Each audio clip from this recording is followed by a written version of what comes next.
¡Achú! Hola chicos, hoy vamos a aprender sobre COVID-19. ¡Chan, chan, chan! El coronavirus es una familia grande que puede causar enfermedades en los animales y en los seres humanos. Hay varios tipos de este virus que pueden causar enfermedades en los seres humanos. Cepas del coronavirus. Existen 3 variantes hasta el momento: la británica, la brasilera y la africana.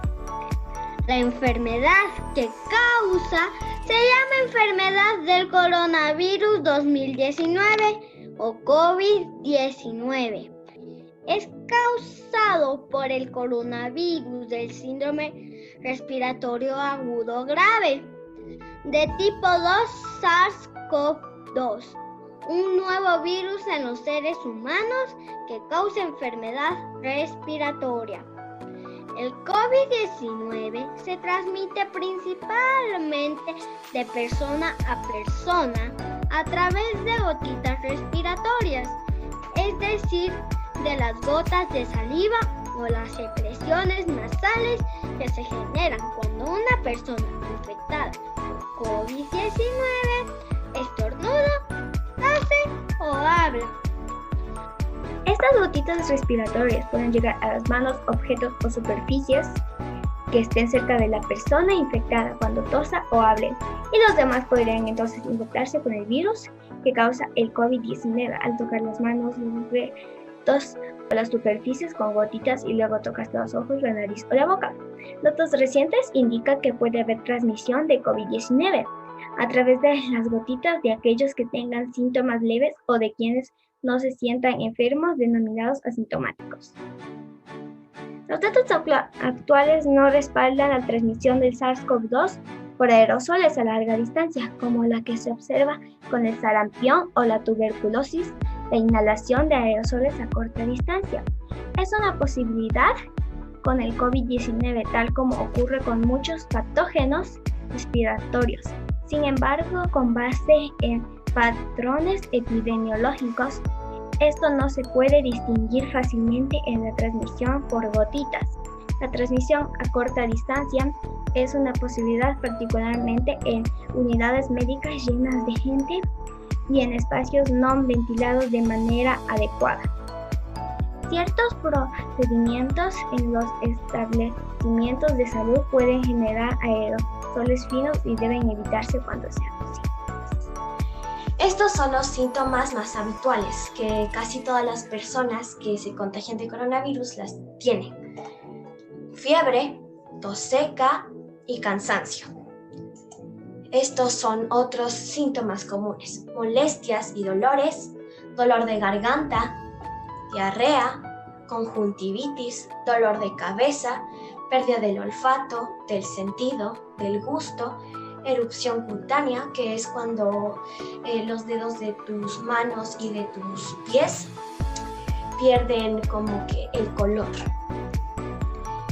Si tienes algunos de estos signos y síntomas, debes de buscar atención médica porque pueden ser muy peligrosos. Dolor u opresión en el pecho,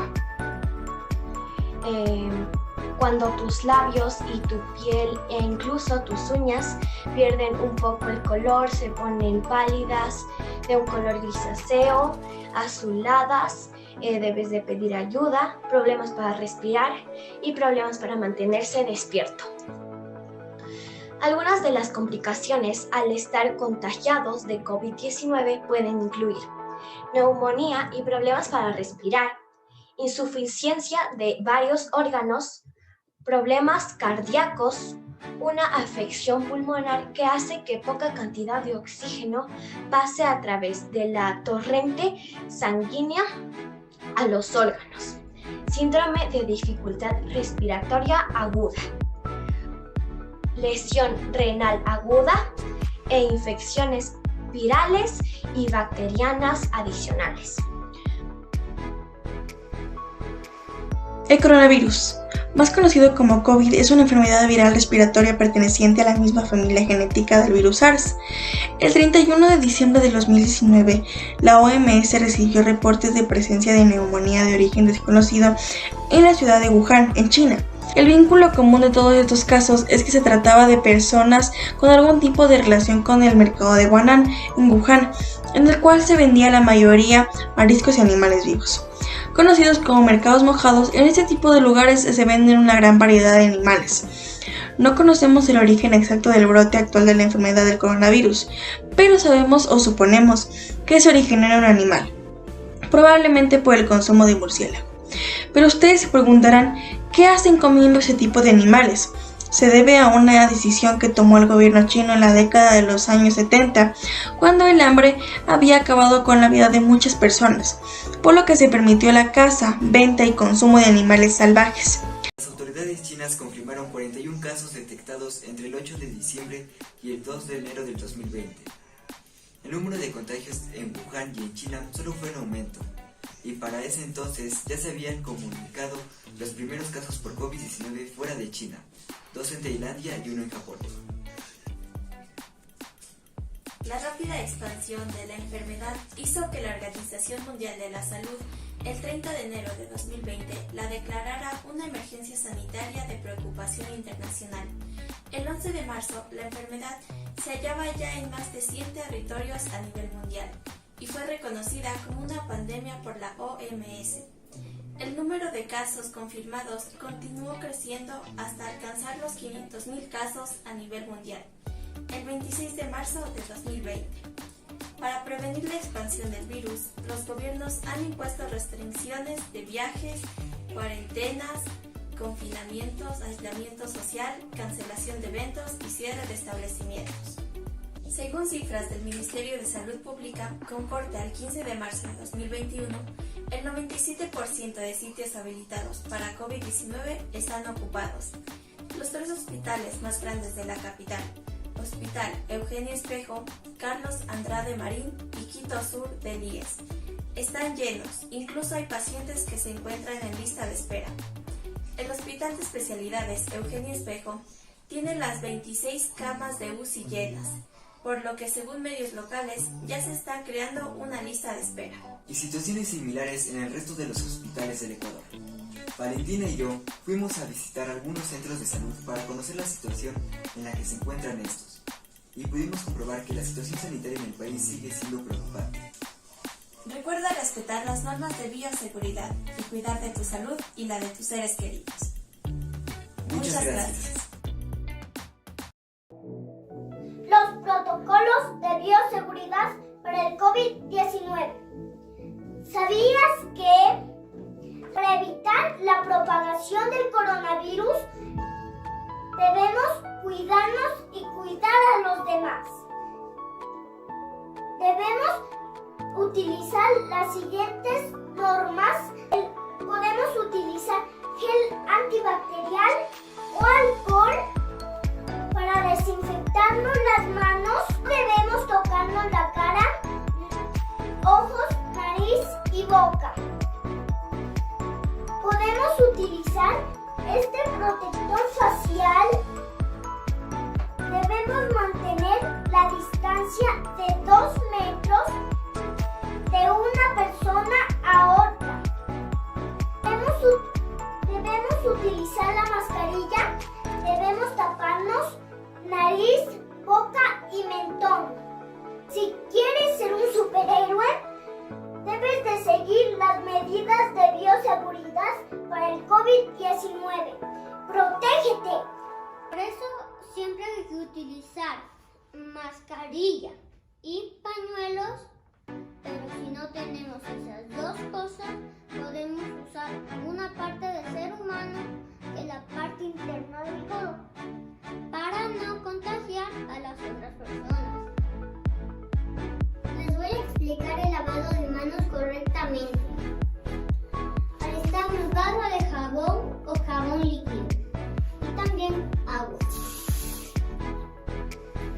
Nos ponemos jabón, luego hacemos palma con palma, palma con dorso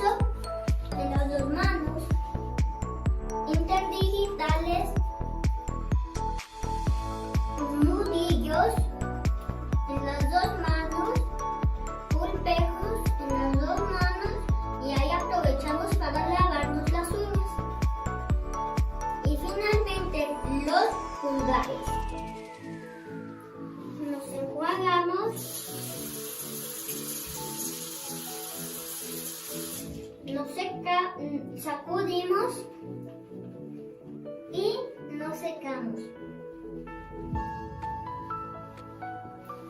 Recuerden, este lavado es para las 2 manos. Recomendación para mayor seguridad: usar traje de bioseguridad, mascarilla, guantes, gafas de protección o visor. Y también lleva a tu mano gel o alcohol. Protégete y protege a los demás. Estamos en vivo desde el Hospital del Sur con el Dr. Martínez. Doctor, muchos de los ecuatorianos se preguntan, ¿puedes contagiarte con COVID si te vacunas? No, las vacunas que se están elaborando no usan el virus activo que causa el COVID. Debemos saber que llevará algunas semanas para que tu cuerpo desarrolle inmunidad después de vacunarte. Perfecto. Y la siguiente pregunta es, ¿cuáles son los efectos secundarios de la vacuna?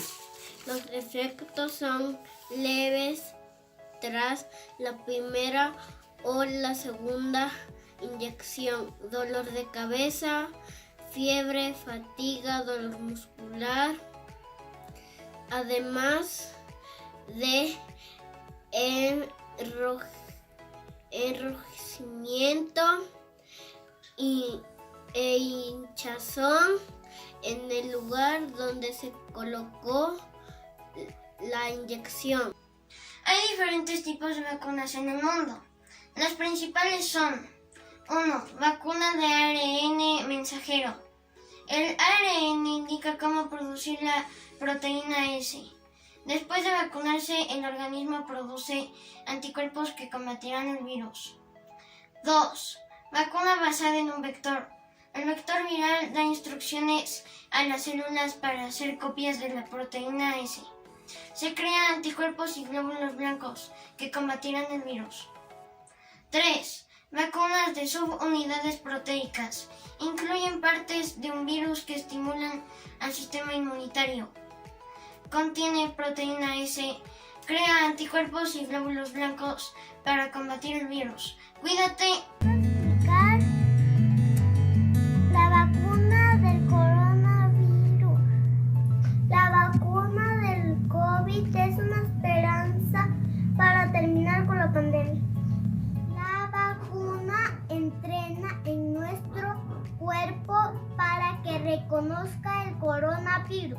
El cuerpo conoce al virus, crean soldaditos más fuertes que destruyen el virus. Cuando te vacunas, dolor de cabeza, fiebre y cansancio. ¿A qué personas debemos vacunar? Debemos vacunar primero adultos mayores. Doctores, ¿quieres ponerte la mascarilla? Y hoy voy a hablarles sobre las vacunas contra el COVID-19 y sus funcionamientos. Hay 3 vacunas autorizadas por el FDA de los Estados Unidos. La vacuna Pfizer-BioNTech tiene un 95% de eficacia y es para mayores de 16 años. Se compone con 2 dosis. Se aplica por 21 días de diferencia. La vacuna Moderna tiene un 94% de eficacia y es para mayores de 18 años. Se compone por 2 dosis. Se aplicó con 28 días de diferencia. La vacuna de Johnson & Johnson tiene un 85% de eficacia y es para mayores de 18 años. Se aplica por una sola vez. ¿Cómo funcionan? Estas vacunas funcionan con ARN mensajero que produce la proteína S. Al desconocer esta proteína, fabrica anticuerpos de defensa. Si te enfermas con el COVID, los anticuerpos lo combatirán. Gracias. ¿Qué son los efectos secundarios? Un efecto secundario es un efecto secundario al deseado, aunque el término se emplea predominantemente para describir los efectos adversos después de una vacuna o medicina. ¿Por qué se dan los efectos secundarios? Es posible que experimente efectos secundarios después de la vacuna contra el COVID-19, los cuales son signos normales de que tu organismo está dando protección. ¿Cuáles son? Una vacuna contra el COVID-19 puede tener efectos secundarios. Entre ellos están dolor, enrojecimiento o hinchazón en el lugar donde se administró la inyección, fiebre, fatiga, dolor de cabeza, dolor muscular, escalofríos, dolor articular, náuseas y vómitos, malestar general, ganglios linfáticos inflamados. En general, similares a los del COVID-19. Hoy les voy a hablar sobre la resiliencia en tiempos de COVID. Debo comenzar diciendo que la vida nos enseña que nada es para siempre, que no podemos estar pegados al pasado y esperando un porvenir o un futuro incierto. Cuando no podemos controlar una situación y las actividades de los demás, como es el caso de la salud y esta pandemia, lo único que debemos hacer es aceptar esta realidad y luchar todos para salir adelante. Ser resiliente es enfrentar los problemas, las adversidades y salir vencedores. Gracias. La pandemia nos ha permitido aprender a reconocer nuestras emociones y las de los demás, enfrentarlas, no huir y buscar las mejores soluciones. Para lograr esto, nos hemos tomado el tiempo necesario para ser conscientes y analizar los conflictos y solucionarlos. Ser resiliente es levantarte de las caídas las veces que sean necesarias y salir adelante. Muchas gracias. En esta situación que nos ha originado COVID-19, es mejor solucionar los problemas y liberar nuestra mente y nuestro cuerpo con actividades que nos permitan identificar las dificultades y encontrar las posibles soluciones. De este modo, las adversidades que nos ha traído la pandemia ya no nos estará ocasionando, como se dice, dolores de cabeza. La resiliencia permite desarrollar conductas positivas ante el estrés, ante las amenazas o algún conflicto. Gracias. La pandemia nos ha traído cambios que hemos tenido que aceptarlos, y esto porque son parte de la vida. Se nos han presentado situaciones difíciles que nos alejaron de nuestras metas.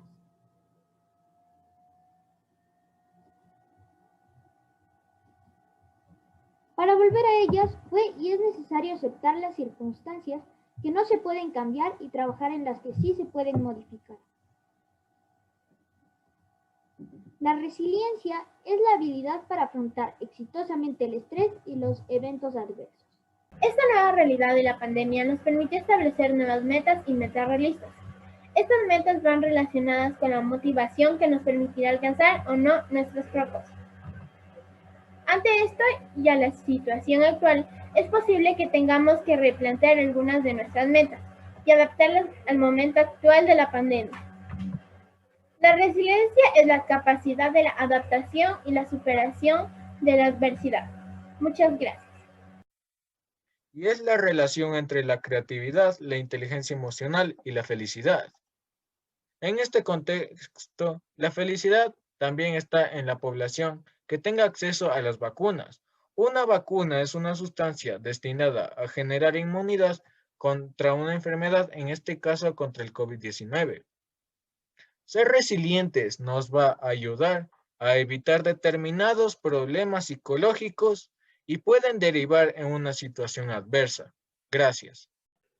En estos momentos de la pandemia, en lo que se refiere a las vacunas, nos está causando mucha incertidumbre y le damos muchas vueltas a este asunto por la gran cantidad de información positiva y negativa sobre las vacunas contra el COVID-19. Debemos decir que esos porcentajes indican lo que sucedió en el ensayo de cada vacuna, y muchos expertos indican que no es el mejor número para juzgar una vacuna, ya que el impedir la infección no es siempre el objetivo de cada uno. Aquí tenemos unos porcentajes, como Pfizer con el 95%, Moderna con el 94%, Sputnik con el 22%, Novavax con el 89%, Oxford AstraZeneca con el 67%, Johnson Johnson con el 66%. El objetivo no es necesariamente llegar a COVID-0, sino dominar el virus, eliminarlo por su capacidad de producir enfermedad. El propósito real es darle al cuerpo suficiente protección para evitar la muerte, la hospitalización y los síntomas severos o enfermedad grave. De tal modo que si se controla la infección, se sienta más como un resfrío, que algo por lo que se debe hospitalizar a un paciente, y es lo que todas las vacunas hacen bien. Como Pfizer 100%, Moderna 100%, Johnson Johnson 100%, Sputnik 100%, Novavax 100%, Oxford AstraZeneca 100%. Es decir, que todas las vacunas tienen ese 100% para proteger a los pacientes de la muerte. La resiliencia trata de evitar encontrarnos con problemas o situaciones de crisis. Al menos no siempre podemos hacerlo. Utiliza cada experiencia que vivas para vivir como persona. El sentido de la vida es una vida con sentido. Gracias. La cuarentena y el aislamiento social y físico han ayudado a frenar los contagios de COVID-19 por todo el mundo, pero su éxito tiene un lado negativo del que se habla muy poco, que son los casos de ansiedad, depresión y otros problemas de salud mental que han aumentado. Según un estudio hecho en 9 países de América, Asia y Europa, durante la cuarentena, durante el encierro, las personas se volvieron más propensas a sufrir trastornos psicológicos como la ansiedad, estrés postraumático y depresión. Ecuador no fue parte de la investigación, pero una publicación de la Escuela Politécnica Nacional y la Universidad San Francisco de Quito mostró que durante la cuarentena, los jóvenes de 18 y 36 años de edad fueron los que más expresaron ansiedad. Los jóvenes no accedieron a la atención que necesitaban por varios factores. Primero, porque les cuesta identificar sus sentimientos y emociones, y quienes sí las reconocen a veces no tienen la suficiente confianza con sus padres para contarles cómo se sienten. Segundo, porque no tienen los recursos económicos para pagar un servicio privado. Y tercero, porque como el Estado no invirtió en este tema durante la pandemia, acceder a un servicio de atención público es totalmente difícil. La pandemia por el COVID-19 ha impactado la vida de niños, niñas, adolescentes y a sus familias, afectando también su salud mental. Siguiendo el artículo 12 de la Convención sobre los Derechos del Niño, que pide escuchar la voz de la niñez en asuntos que afectan sus vidas, UNICEF y el Ministerio de Educación realizaron una encuesta para preguntar cómo se sentían sus hijos. A 4.500 representantes de niños, niñas y adolescentes en Ecuador. De ellos, 4 de cada 10 afirmaron que se sentían muy angustiados o tensionados. Esta situación resultó ser más frecuente entre quienes estudian en la educación básica superior o bachillerato. Según estos datos, del total de estudiantes que han sentido angustia o tensión, 3 de cada 10 han recibido apoyo emocional por parte del docente y de los departamentos de consejería estudiantil, el DECE.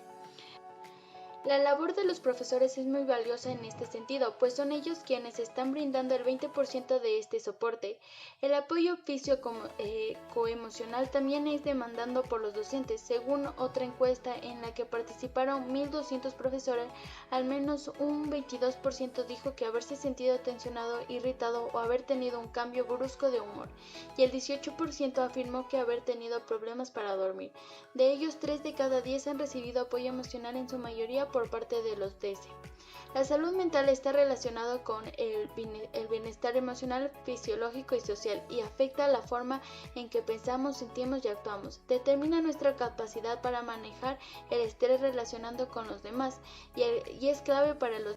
Sentir ansiedad de modo ocasional es una parte normal de la vida. Sin embargo, las personas con trastornos de ansiedad con frecuencia tienen episodios repetidos de sentimientos de ansiedad intensa, miedo o terror que alcanzan su límite en cuestión de minutos, llegando a causar ataques de pánico.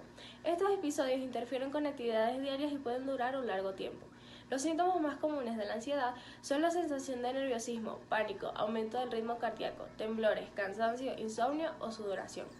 En ocasiones, este trastorno está causado por una enfermedad oculta o problemas médicos como la diabetes, aunque otros factores de riesgo pueden ser un trauma, la personalidad, acumulación de estrés u otros trastornos mentales.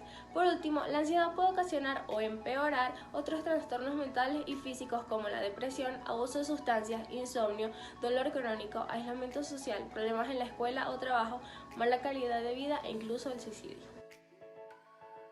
Alternativas saludables para sobrellevar el estrés en trastornos de ansiedad en tiempos de COVID-19.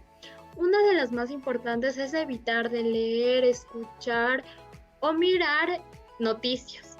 Dentro de estas también están las redes sociales que podemos ver en nuestro teléfono.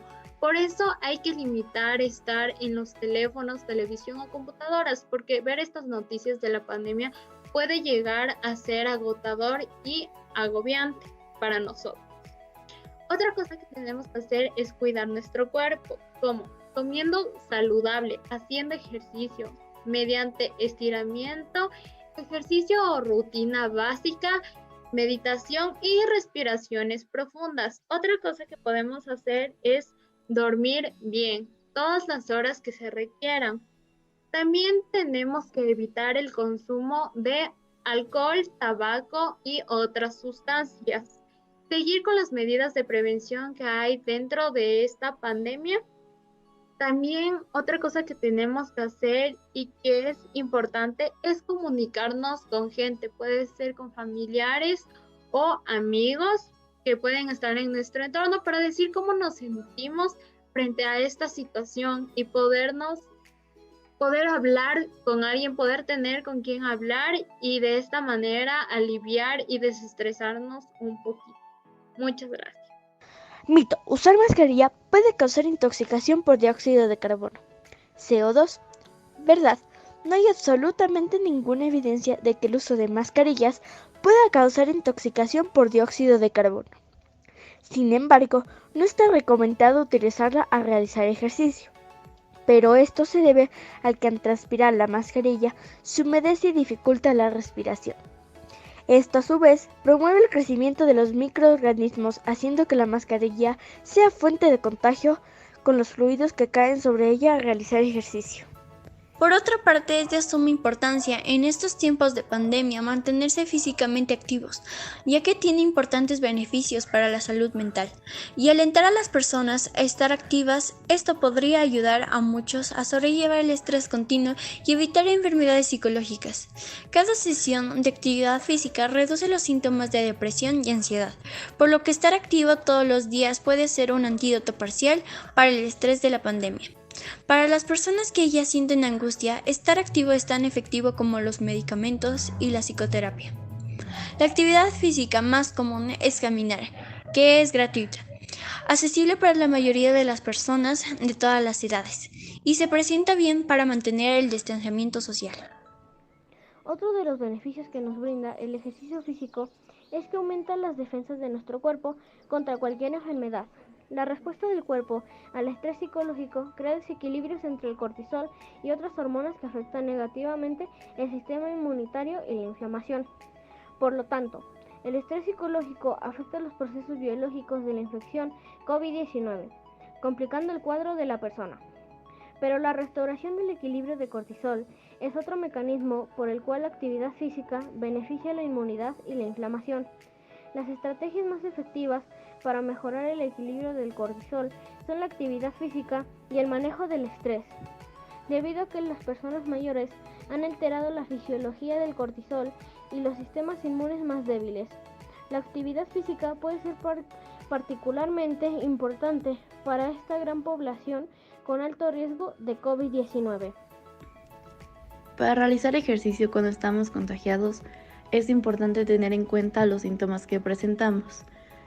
Es recomendable hacer ejercicios leves, como por ejemplo, caminar dentro de la habitación con el uso de la mascarilla, ya que nos encontramos aislados para no contagiar a los demás. Cuando los síntomas del COVID-19 se enfocan por encima del cuello, como tos, catarro, estornudos o del resfriado común, como congestión nasal y retracción de la garganta, el ejercicio puede hasta ayudarle a sentirse mejor porque abre los conductores nasales, ayuda a drenar fluidos y envía más oxigenación al cuerpo. Mientras que cuando se presenten síntomas por debajo del nivel de cuello como congestión en el pecho, tos áspera o malestar estomacal, además, si tiene fiebre, lo mejor es darle al cuerpo unos días de reposo para recuperarse. La fiebre es la forma en la que el cuerpo nos avisa que hay que aflojar la marcha y es importante escucharle. La doctora Vinka Basic, pediatra de clínica alemana, comenta que hasta el momento los estudios científicos que existen sugieren que no existe evidencia de que el COVID-19 se transmita de persona a persona en aguas recreativas. Por aguas recreativas se refiere a, por ejemplo, piscinas comunitarias, que son las que están en los edificios, piscinas públicas, que son las que están en los estadios, spas, jacuzzis o parques acuáticos recreativos. Hay claridad de que el nuevo coronavirus no se podría contraer a través de estas aguas, principalmente porque en todos estos lugares que acabo de mencionar, el proceso de desinfección está dado por el cloro y esta gente inactivaría el COVID-19. Sin embargo, esto no quiere decir que el virus deje de transmitirse de las formas convencionales, como lo son el contacto físico de persona a persona, mediante las gotitas o a través de objetos o fórmites que hayan sido tocados por una persona con la enfermedad y que no se hayan desinfectado de forma adecuada. De cómo el COVID-19 y la pandemia han afectado al sector educativo. El COVID-19 ha sido una enfermedad que ha sido trascendental. Nos ha hecho reflexionar acerca de las cosas que en realidad son importantes, como la familia y la salud. Nos ha enseñado a cómo convivir con nuestros familiares y mejorar la comunicación en nuestro círculo familiar. Hemos tenido que pasar por una dura etapa de adaptación. Las clases virtuales, el teletrabajo, no ha sido fácil para nadie. Hoy en día tenemos más trabajo en casa del que teníamos normalmente en las oficinas, empresas y colegios. La tecnología sin duda ha tenido un papel fundamental en todo esto, y queda claro que sin ella no habría sido posible ver clases virtuales para nosotros los estudiantes, y sin duda habría sido un golpe fuerte para la economía, ya que aún en pandemia algunos negocios y emprendimientos que surgieron en ella lograron seguir adelante por medio de la tecnología. El COVID trajo consigo varias desventajas en factores que aplicaban en nuestra vida diaria, como por ejemplo la educación, que se ha podido evidenciar un aumento en el índice de ausentismo en el caso de los alumnos, especialmente de los pequeños, que se quedan solos en casa sin la supervisión de adultos o de una persona que les pueda guiar dentro de su jornada estudiantil. También la elección de un lugar inadecuado, ya que muchas personas no encuentran el mejor lugar para poder recibir clases y muchas veces los tienen que recibir incluso desde su cama, porque no encuentran un lugar adecuado. Por otro lado, también tenemos la distracción, debido a que en muchas ocasiones nos encontramos con familiares dentro de nuestros hogares, los cuales llegan a producir ciertos ruidos o ciertos movimientos que nos causan una mayor distracción. Además de que esto nos provoca un gran aislamiento social, debido a que antes en las clases presenciales podíamos socializar con nuestros compañeros y nuestros profesores de frente. En cambio, ahora en las actividades virtuales socializamos, pero a través de una pantalla, lo cual no es lo mismo que socializar personalmente. Por otro lado, tenemos las desventajas en el área emocional, debido a que el recibir clases de esta manera y encontrarnos en un mismo lugar todo el tiempo, las 24 horas del día, e incluso con nuestros familiares, que muchas veces no existe una buena relación familiar, causa estrés, ansiedad y depresión. Incluso el hecho de que actualmente no podemos ver a muchos de nuestros seres queridos por evitar la propagación del COVID-19 para asegurar nuestra salud y la salud de nuestros seres queridos. Por otro lado, tenemos la desventaja económica, debido a que cuando empezó la pandemia no existía la economía suficiente de muchas empresas y de muchos trabajos para sustentar a cada uno de los empleados, por lo que redujeron el número de empleados y muchas personas quedaron despedidas sin un ingreso para poder dar los recursos necesarios como el alimento o como actualmente los recursos tecnológicos para las clases a sus familias. Sin embargo, en esta pandemia no todo fue negativo. El principal motor de la educación hoy en día es la tecnología y la creatividad.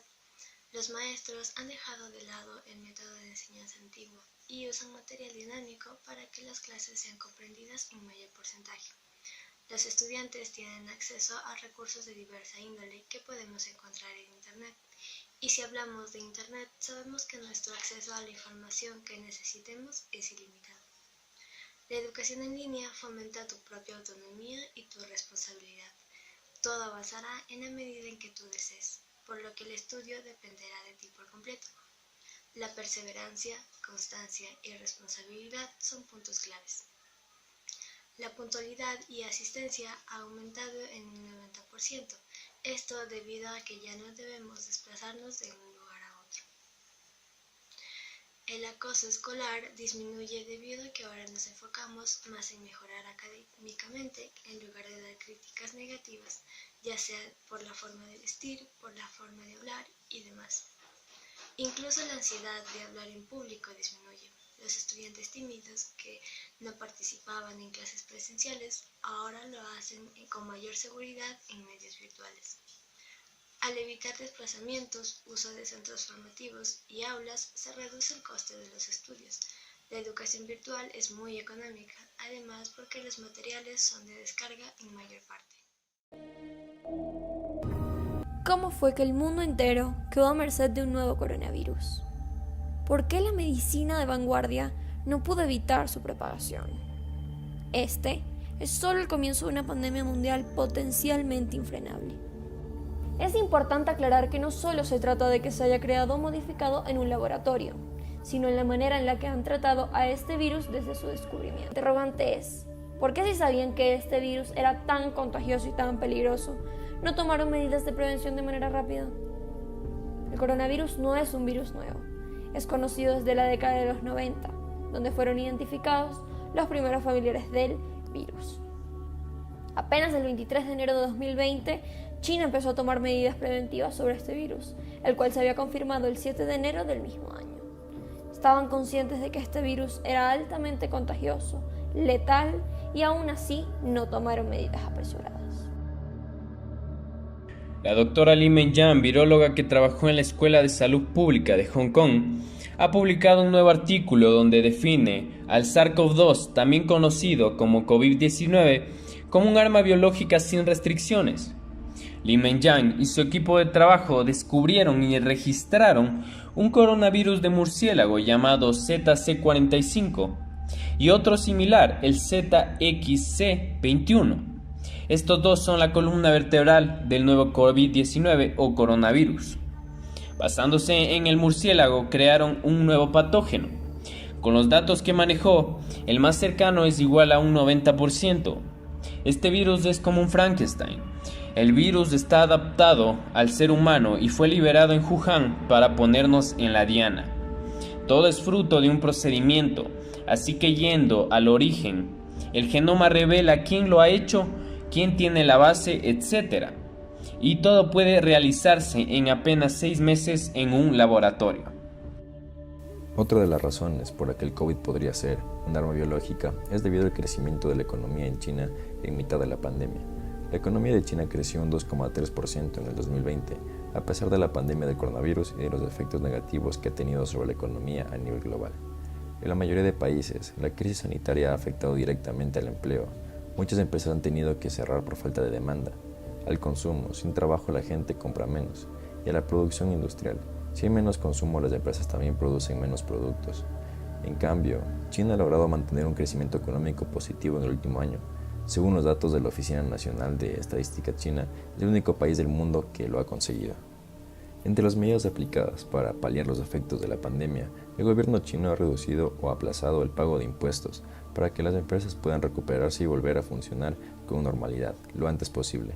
También ha bajado los intereses y los préstamos bancarios para promover la economía. No obstante, las cifras no son tan positivas en el caso de consumo interno. Los ciudadanos chinos sí se han visto afectados por la pandemia y tienen menos poder adquisitivo, es decir, tienen menos dinero para gastar. Esto influye directamente en su calidad de vida. Además de este crecimiento del 2,3% del PIB, ha sido el más bajo de los últimos 40 años. Esto indica que aunque la evolución ha sido favorable, la economía de China sí se ha resentido de algún modo. El gobierno chino asegura que el crecimiento económico está relacionado con la rapidez con la que se controla el virus en el país. Los primeros casos de coronavirus se detectaron en la ciudad china de Wuhan a finales de 2019. Lo que al principio parecía una nueva epidemia, pronto se convirtió en una pandemia global que paralizó a todo el planeta en el 2020. Sin embargo, China pasó de ser el país con mayor número de contagios a ser uno de los menos afectados en pocos meses. Las autoridades lograron controlar la pandemia aplicando confinamientos muy severos y utilizando aplicaciones móviles y sistemas de rastreo. Esta recuperación ha beneficiado a la economía china, ya que los comercios, los restaurantes y los negocios ligados al sector turístico han podido retomar la actividad. Esto le ha dado cierta ventaja frente a sus competidores como Estados Unidos o Europa. Crisis económica y social que generó al mundo el COVID-19. Tras un año de pandemia, nuestro mundo se ha enfrentado a una gran oleada de sufrimiento. Se han perdido muchas vidas, las economías se han visto afectadas y las sociedades se han tambaleado. Los más vulnerables son los que más han sufrido a raíz de dichos efectos por sobre la economía y la sociedad, los cuales son ciertamente variados y extensos. Es por esto mismo que buscaremos definirlos y explorarlos de manera general para comprender las situaciones por las que cursamos en la actualidad y las numerosas implicaciones que éstas poseen. En ese entonces, y como punto de partida, hemos de establecer y definir a la palabra crisis y a las múltiples implicaciones que ésta puede tener acorde a la temática que nos encontramos tratando.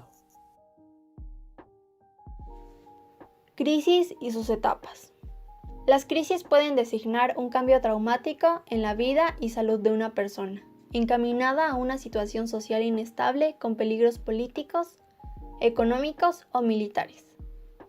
También puede ser la definición de hechos medioambientales o causas no perceptibles al ojo humano que desembocan a gran escala, especialmente aquellos que afectan a la sociedad de manera global. Una crisis tiene 5 etapas. Primera etapa, detección. Para detectar las crisis potenciales es necesario que sean analizadas por una consultoría externa, la cual permitirá señalar los puntos fuertes y débiles, así como elaborar un mapa de riesgos. Segunda etapa, prevención. Sobre la base de los resultados del análisis y el proceso de detección de crisis y conflictos potenciales, se elabora un plan proactivo que permita afrontar una eventual crisis. Tercera etapa, contención. Una vez desatada la crisis dentro de una sociedad, el régimen de la nación trata de contenerla o contrarrestarla, con el fin de evitar la caída de su reputación. Cuarta etapa, recuperación. El régimen se focaliza en recuperar sus operaciones normales. Quinta etapa, postcrisis que involucre el aprendizaje. La organización hace un autodiagnóstico de lo aprendido durante la crisis y hace una evaluación de estado y su posicionamiento de imagen institucional hacia sus diferentes públicos. Habiendo definido ya el término crisis y sus consideraciones, pasamos al apartado económico, sobre el cual podemos definir de manera inicial lo siguiente. El COVID-19 podría afectar a la economía mundial de 3 maneras principales, afectando directamente a la producción, creando trastornos en la cadena de suministro y en el mercado, y por su impacto financiero en las empresas y los mercados financieros. En base a esto establecido, hemos de destacar una de las más importantes consideraciones, parte del apartado económico y empresarial, aquello relacionado con el desempleo producido a raíz de las afecciones previamente definidas. Desempleo en la pandemia. El mundo entero se ha visto paralizado por un enemigo invisible, que surgió en medio de una serie de discusiones respecto a su origen. En un corto periodo de tiempo, el COVID-19 llegó a afectar todos los procesos relacionados con la producción de bienes y servicios, así como los procesos comerciales de todos los países, generando crisis económica envuelta de indicadores de carácter social y económico. El desempleo es uno de los indicadores más resaltantes a nivel mundial, llevando consigo una afectación directa al entorno familiar. Después de una revisión de información confiable de fuentes oficiales gubernamentales, de una serie de investigaciones realizadas al respecto, Las conclusiones de esta investigación sostienen que el desempleo genera enfermedades sujetas al estado mental, del entorno familiar. La pandemia del COVID-19 ha hecho que el deterioro del mercado laboral supere todas las preocupaciones de los empresarios en Ecuador y en el mundo. Esto de acuerdo con el reporte de riesgos regionales para hacer negocios del Foro Económico Mundial.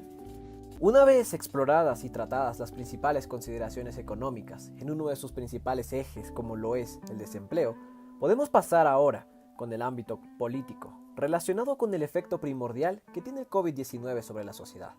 En él, analizaremos tanto los esfuerzos que realizan los gobiernos por adaptar las prácticas sociales a las consideraciones y el manejo político referido a estas mismas medidas. Pasemos a cómo fue el manejo gubernamental durante y post-COVID-19. Como es bien sabido, la enfermedad del COVID-19 es altamente contagiosa y con una alta tasa de mortalidad relativa a otros virus similares en grupos de riesgo. Para reducir los contagios y evitar el colapso de los sistemas nacionales de salud, el distanciamiento y aislamiento social se vuelven medidas esenciales de cualquier estrategia de salud pública. La gran mayoría de los países de América Latina avanzaron significativamente en la implementación de medidas de distanciamiento social. A mediados de abril, considerando países latinoamericanos, existían 14 países que implementaron medidas de cuarentena parcial o total. De entre estos 9 países con restricciones severas de circulación y el resto de los países con restricciones más limitadas. Una vez hablado del durante el COVID-19, hablemos de la post-pandemia. Para alentar el retorno al crecimiento con equidad, se prevé diseñar e implementar planes integrales que sirvan de estímulo económico y que apoyen a los hogares y a las firmas más vulnerables durante el periodo de retorno a la normalidad. Estos planes deberán tomar en consideración las restricciones presupuestarias para no comprometer la sostenibilidad fiscal. En muchos casos, deberán incluir reformas estructurales que dinamicen la economía desde sus fundamentos y contribuyan a la mejoración de la situación fiscal de mediano plazo de los países, tanto el gobierno central como de los gobiernos subnacionales.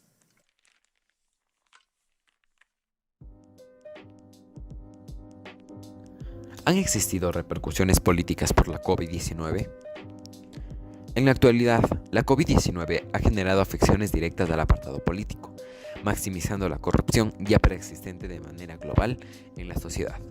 Aún así, existen continentes en los cuales ha superado el incremento estándar, como es el caso de Sudamérica. En países sudamericanos se ha podido ver la gran cantidad de escándalos políticos relacionados con la corrupción, especialmente en Venezuela, Argentina y Ecuador. En el año 2020 fue evaluado por la IPC, Índice de Percepción de la Corrupción, obteniendo un puntaje de 38 sobre 100, ubicándose en el puesto 93 de 180 países evaluados. Esto lo posiciona por debajo del promedio mundial y de América Latina. Para poder evidenciar estas cifras de manera social y demostrar la afección dentro de la COVID-19, tenemos que ver a los hospitales del país, los cuales son casos visibles de corrupción, debido al involucramiento de personas del gobierno, familiares y amigos que conforman su círculo social mediano o cercano, que provoca un mal manejo en toda su logística para la salud de la sociedad ecuatoriana. Generando conclusiones generales, podemos determinar que la fundamental y más trascendental de estas es el definir los grandes y significativos cambios que produjo el COVID-19 en los ámbitos sociales y económicos, llegando a ser el generador de importantes puntos de inflexión, a los cuales nos vemos en la obligación de aceptar, asimilar y poner en práctica, para propiciar el mantener las estructuras de la sociedad estables, demostrando nuestras capacidades adaptativas. Ciertamente, es válido mencionar que la economía padeció de graves daños y problemáticas que vulnerabilizaron a miles de individuos. Sin embargo, es igualmente destacado mencionar que son precisamente dichos hechos los que generan en los gobiernos la necesidad de generar medios e imponer recursos para afrontar la crisis a través de la mejor y más factible metodología.